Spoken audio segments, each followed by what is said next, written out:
तो मुझे विदुर की एक पंक्ति याद आती है। विदुर कहता है कि जो कमजोर पर कभी आक्षेप नहीं करे वही पुरुष है। जो कमजोर पर कभी आक्षेप नहीं करे वही पुरुष है। और मैं आपको बताता हूँ, मेरे छोटे छोटे सूक्ष्म सिद्धांत हैं और थोड़ी सूक्ष्म दृष्टि है, गंभीर बात कर रहा हूँ, माफ़ी चाहता हूँ आपसे गंभीरता के लिए। लेकिन मैं आपको बताऊँ कि अगर पुरुषत्व की परिभाषा जब आप ढूंढेंगे तो बहुत सरल सी बात है कि आप हमेशा से देखिएगा कि बाल वाले लोग जब गंजे को देखेंगे उनके मुंह से टकला निकला है, उसको टकला बोलेंगे, उसको क्या क्या नहीं बोलते हैं लोग।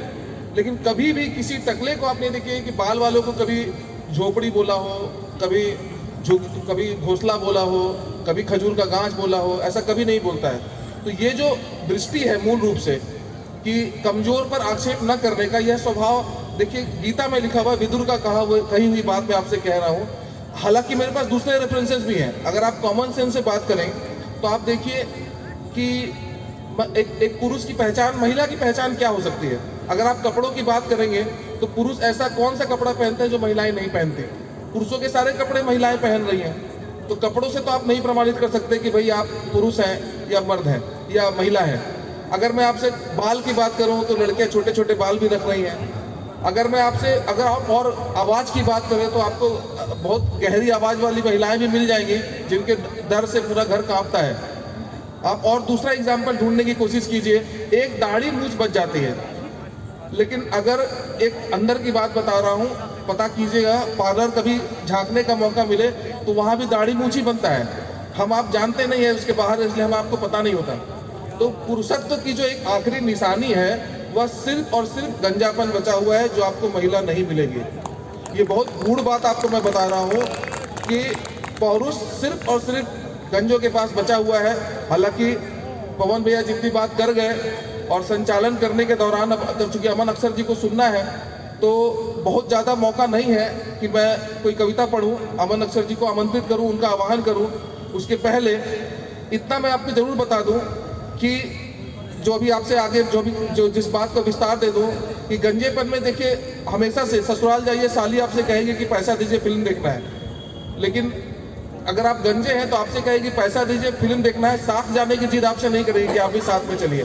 तो इससे आपका क्या है, सिर्फ पैसा जाता है, 3 घंटे आपके बच जाते हैं। तो ये सारी चीज़ें हैं। अपने बीच में सिद्धू कानू मुर्मू यूनिवर्सिटी के कुल सचिव श्री डॉक्टर संजय कुमार सिन्हा जी उपस्थित हुए हैं इसी कार्यक्रम के दौरान। बीच में मैं उनका मंच से अभिनंदन करता हूं और मुझे बताते हुए बड़ा गौरव होता है कि यह मयूराक्षी मंच जो इसके आयोजन समिति में सम्मिलित है, उस आयोजन मयूराक्षी के माननीय अध्यक्ष भी हैं।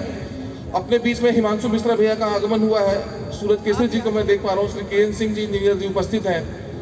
दिलीप शर्मा जी एक व्यवसायी जो इस कार्यक्रम को करने की बड़ी प्रेरणा उनसे भी मिली, उन्होंने बड़ी खुशी होकर उन्होंने कहा था कि सम्मिलित होंगे।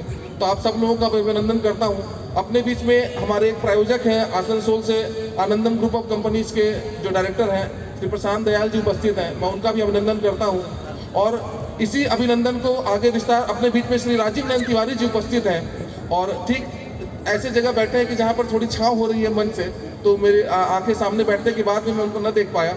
एक बहुत वरिष्ठ कवि, एक बहुत बढ़िया नाटककार और बांका के उनका मौलिक घर जरूर है लेकिन दुमका ही उनका कार्यक्षेत्र रहा है, उनकी उपस्थिति भी हमें मिल रही है। मैं सीधे सीधे अपने बीच में अमन अख्तर जी को बुलाऊं, आप सबसे परिचय कर रहा हूँ। तो इतना कहना बहुत ज़रूरी हो जाता है कि अमन अख्तर एक ऐसे कवि हैं कि केजरीवाल वाली बात नहीं है। निश्चित तौर पर एक अंतर्राष्ट्रीय कवि, कई अंतर्राष्ट्रीय मंचों पर जाकर उन्होंने कविता का पाठ किया और वो जो पिछला 3-4 वर्ष का जो दौरान, ये जो कालखंड है, इस कालखंड में जब जब कविता की बात भारत या भारत के बाहर निकली है तब तब अमन अख्तर जी का नाम लिया गया है। हम आप थोड़ी कम संख्या में यहाँ पे जरूर उपस्थित हैं, लेकिन आप अपनी लिए ताली बजाइए कि आप उन सौभाग्यशाली लोगों में हैं जो लोग अमन अख्तर जी को सीधे सीधे उपस्थिति के साथ उनको सुन रहे हैं।